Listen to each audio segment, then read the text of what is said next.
we go. 3, 2, 1. Boom! And welcome to the Big Honker Podcast. Did you know? Episode by Mallard Bay. Check out Iron Wolf Outfitters in Lake Village, Arkansas, and you can check them out at mallardbay.com. I am Jeff Stanfield with the world famous Andy Shaver. We here. All right. Do you want me to go first or do you want to go first? What's that sound? My phone. Your mother's texting me back probably, if I'm guessing. It does not matter. I can go first. So Okay. I've got a little bit of a hodgepodge of everything. I have some random facts. I've got 10 random but true facts. I've got another story similar to the Dyatlov Pass. And then I have something that is going to piss off millennials like myself. So I will start off with the 10 crazy but true facts. Okay. A hummingbird heartbeat. Hummingbird's heart can beat up to 1,260 times per minute. That's what I was going to guess too. To put that into perspective, the average human heartbeat is around 60 to 100 times per minute at rest. Honey never spoils. There's been tombs found in ancient Egypt that are 3,000 years old. Honey's still perfectly edible. Blood vessel length. Do you know if you stretched out all the blood vessels in the human body, they would stretch out about 60,000 miles. That is enough to circle the earth more than twice.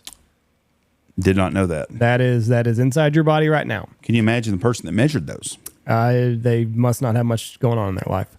Space is completely silent. I think everybody knew that. In space, no one can hear you scream, not just because it's a tagline for a movie, but because space is a vacuum. The Eiffel Tower can grow. Did you know that? No, I did not. Depending on the expansion of the iron that is underneath, or let's see, the Eiffel Tower can be 6 inches taller during summer due to the expansion of iron in the heat. So I'm guessing the iron that made up the Eiffel Tower. Bananas are radioactive. Bananas contain potassium, and since potassium decays, that makes bananas slightly radioactive. However, you'd have to eat over 10 million bananas at once to get a lethal dose of radiation. The world's oldest hotel has been operating since 705 AD. That is in Japan. 52 different generations of the same family have run this hotel in Japan. How many generations? 52. Wow. Octopuses have 3 hearts, 2 to pump blood to the gills, while the third one is to the rest of the body. Interestingly, when an octopus swims, the heart that delivers the blood to the rest of the body actually stops beating, which is why they prefer to crawl over swimming. Wombat poop is cube-shaped. They produce 80 to 100 cubes of poop each night. The odd shape prevents the poop from rolling away and helping them mark their territory. A day on Venus is longer than a year on Venus. Venus rotates on its axis very slowly, taking about 243 Earth days to complete one rotation. However, it orbits the sun faster than it rotates. So a year on Venus, one orbit around the sun takes only 225 days on Earth. So those are your silly facts. The next one, the disappearance of the entire village of an Inuit tribe. So there was a fella by the name of, he was a fur trader, Joe LaBelle, walking around, gets caught in a blizzard, trying to find some relief, stumbles upon an Inuit village by Lake Anjikune. This is in Nunavut. I'm assuming that there's a good chance you have butchered this name. Probably. So anyway, when he gets to this village, there are several tents made of, I think, buffalo hide, maybe. So anyway, he's walking around the village. Nobody's there. Not a soul. There is burned food in some of the pots that are in the tents where they just had food going, walked away, let it burn. All of their stuff is inside all of the tents. They even left rifles, which if they had left, they would have taken definitely the rifles. He calls the Canadian Mounted Police. This is in 1930. Freaked out by what he saw. There's no footprints leaving the village, which, if you're having middle of winter, that's going to make sense.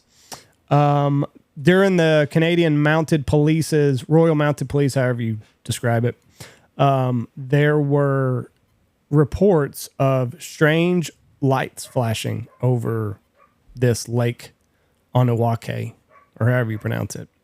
So Tyre Village, just up without a trace. That is Canada's most unsolved mystery. Most famous unsolved mystery is the disappearance of the entire village. And they never found them. None of it. Nope. Nobody knows what happened to him. Joe LaBelle walked onto it. Every tent was the same thing. Looked like they just got up and left. Left without a trace. Left all the stuff behind them. Okay. Now, if you are a millennial, this will kind of tick you off. Maybe. Maybe not. I don't know. Millennials hold 4.8% of all the wealth. There are now 40-year-old millennials at the same age. Gen X had 9% of the wealth, and boomers had 21% of the wealth. Millennials make up the largest generation in history, and they have nothing to show for it. They are not better off than Gen X or Gen Z, and they are the largest generation ever produced in the United States. Your story about the village disappearing? Yep. There was also another time in history that happened, and I think it was on either Oak Island or one of those places off the coast of North or South Carolina. There was a community there from England. They come up and they set up a community, had everything there, built them a village. Guy went back to England, come back 3 months later, a month later, whatever it was, to bring supplies and stuff. And they never ever found anybody ever again that was there. They don't know if they died from some kind of disease. They don't know if the Indians killed them. They don't know what happened. Never seen them again. It's interesting. Okay, mine's a little bit different. Today, we're going to talk about the best accidental innovations that worked. Penicillin. Well, that's number 2. But number 1 is potato chips. That's not saying it's the greatest thing for mankind, just one of the interesting deal. There was a restaurant, 1853, and the location was the Moon Lake Lodge Resort in Saratoga, New York. While most Americans looked at potatoes with scorn at the time, a dish called French fried potatoes, which were much thicker and larger than our modern French fries. I'm assuming they were probably like home fries, which we have in the South, right? Which are very, very good, were one of the few potato dishes that were actually respected, and Thomas Jefferson counted them on a visit to France, and he couldn't get enough of them. One night, a short-tempered chef named George Crumb was preparing French fried potatoes for an equally short-tempered customer in this New York restaurant. After Crumb's first batch was brought to the table, the finicky customer said they were too thick and demanded they be sent back to the kitchen. Mr. Crumb then made a thinner portion, but this serving was spurned as well. Getting a little hot under the collar, Crumb decided to irk the customer by cutting the potatoes as thinly as he possibly could and dousing these thin slices with salt. He then watched the customer receive his order, anticipating a comically angry response. Instead, the diner couldn't have been happier. He loved the new food, invited the other patrons, and that's how potato chips were born in the United States. Probably pissed him off because he didn't piss off the one guy. Yep. The second one was penicillin. A brilliant doctor by the name of Alexander Fleming was employed at London's St. Mary Hospital. He was leading bacteriologist and had very well earned his status as one of the most respected professionals in his field. After several consecutive months of hard work, Dr. Fleming decided to take a well-earned vacation, and uncharacteristically, though, like the result of all the labor he was put in, he had left some petri dishes containing bacteria for research project unattended during his leave. Upon returning well-rested and ready to get back to work, the scientist learned he'd made an error. Most importantly, he realized that one of the petri dish, an island of mold had formed. This mold was surrounded by an area that was completely free of bacteria. Upon examination, he realized that this area was filled with a secretion of mold called Penicillium notatum. So anyways, that's how penicillin was extracted, one of the most famous things ever. Plastic's another thing that was by accident. Plastic, like everything else was going to talk about today, it didn't happen intentionally. The credit for this marvelous mistake goes to Dr. Leo Beckland, a Belgian scientist who committed his fabulous flub in 1907. At the time, he was attempting to find a cheaper and easier to procure alternative to shellac. Shellac was and is still derived from the secretion of female lac bugs, a species native to Southeast Asian. At the time, it was mostly used for gloss coatings and finishes. When you shellac something, it's like a lacquer. Right. Yep. So Backlund kept trying different chemical combinations to achieve this goal, but none seemed to work out. Eventually, he produced a mixture of phenol and formaldehyde blended together with various dry powder solutions. He subsequently named the concoction Novalock. Novalock couldn't do much to replace shellac, but the disappointment was short-lived. Dr. Backlund quickly realized that his new invention could do many things that shellac could not. Upon seeing how malleable, heat-resistant, and overall versatile it was, he proclaimed it to be the material of 1,000 uses. Turns out to be plastic, which is one of the greatest inventions ever. Play-Doh. In the 1930s, Noah McVicker, the owner of a Cincinnati-based soap company, was commissioned to develop a putty that would be capable of removing coal stains from wallpaper.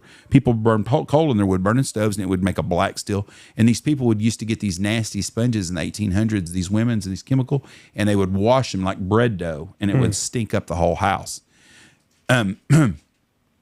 At the time, most homes were still employed wood-burning stoves to heat, as well as more primitive forms of wallpaper that was relatively difficult to maintain. Due to this, the prospect of a product that could easily remove black smudges from household walls was met with great enthusiasm. McVicker made good on this by creating a puffy made from a simple, non-toxic solution of water, flour, mineral oil, boric acid, and salt. For a while, the putty was a big hit and all was well. However, by the end of the Second World War, more and more homes were employing oil furnaces, and newer, easier to clean wallpaper was being produced. The result was the obsolescence of McIver's putty and the near demise of this business. By the time Joseph McVicker's nephew, Noah, was working for the company. As luck would have it, Joe happened to have a sister-in-law by the name of Kay Zufall, who was a nursery school teacher. Basically, what they come out with the Play-Doh. The trio began publicly demonstrating Play-Doh, and it's caught on like wildfire. By the 60s, it was heavily advertised and selling at a rate beyond their wildest dreams. In 65, they sold the Play-Doh to General Mills for $3 million. In 1965, that was a bunch of money. To put in proper context, this was a sale that would be equivalent to $23 million today. Not bad for a product that was time fancy. Viagra. Heart medicine. Blood pressure medicine. Blood pressure medicine. Found out you got a heart on. Became more example of that. Cardiac pacemakers. I don't know anything about those.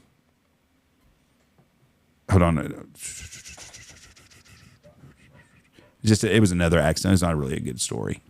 Microwave ovens. Few items offer the level of speedy convenience that microwave ovens can bring to the table. It can reduce an hours-long cooking process to mere minutes. It's so easy to operate that even a young child could do it. During World War II, Dr. Spencer was experimenting with magnetrons.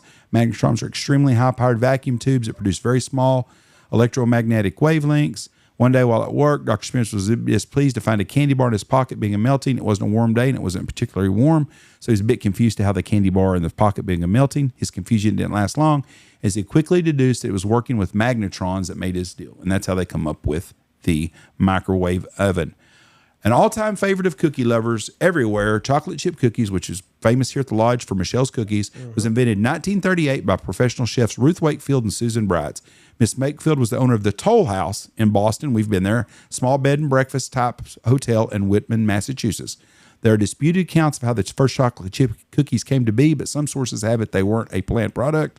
According to this version of the story, Brides and Wakefield decided to create cookies to have an even level of chocolate throughout the surface. To achieve this, they cut up the bar of Nestle semi-sweet chocolate, added it to the cookie dough, and boom, Toll House cookies were born. Just like that. My parting shot on this, one of the most interesting men, famous men, and brilliant men of our times was a guy named Dr. George Washington Carver. He was a black man. He invented blood transfusions and being able to do blood transfusions. He died in a hospital because he was black, and they would not let him have blood from a white man, and he died because all he needed was a blood transfusion. So pretty shitty way, and it's pretty evil the way the world works, but that's the way it goes. Thank y'all for listening to us. We appreciate you. God bless you. Have a great weekend. Make sure you sign up to vote. Love you. Bye. Watch for deer. Check out Mallard Bay if you are wanting to book an outdoor adventure for this coming fall. They make it easier than ever before. And if you are an outfitter needing to sell some hunts for this year, check them out. They can help you. MallardBay.com.